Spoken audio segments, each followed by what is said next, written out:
The Monday after Scott Norwood's missed kick, Eduardo Santoyo didn't want to go to school.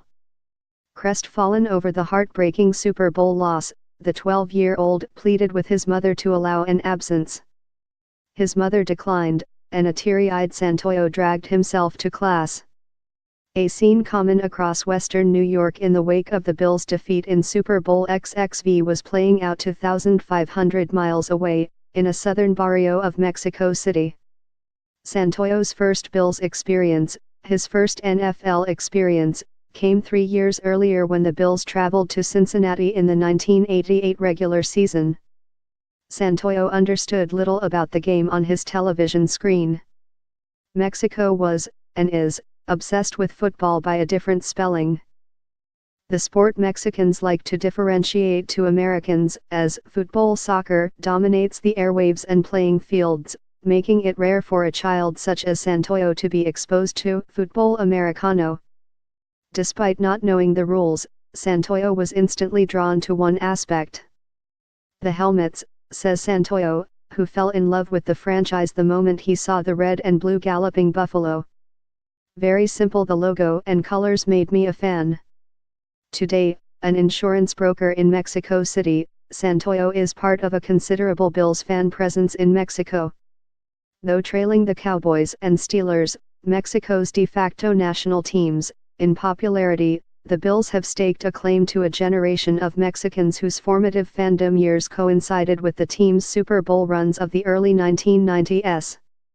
A 2015 study from the Mexican football website Primero YDS found the Bills to be the 7th most popular team in the country, with an almost 4% share of the country's reported 28 million NFL fans.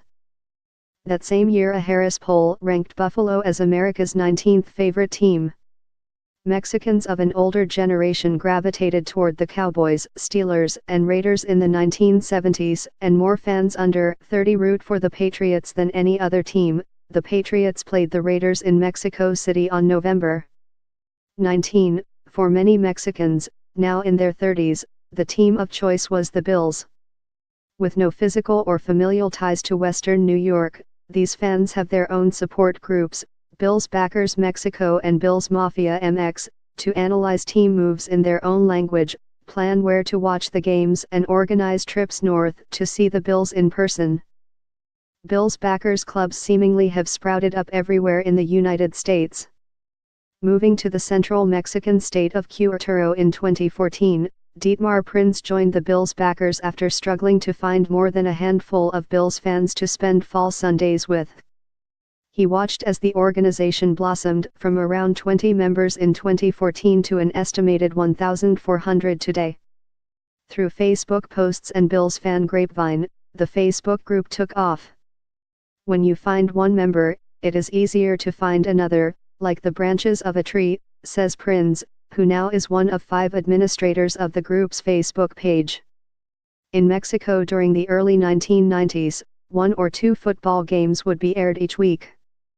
Only the prominent games featuring the best teams could be seen, so a generation of impressionable kids spawned a spirit for Jim Kelly and Thurman Thomas, the comeback and the shout song.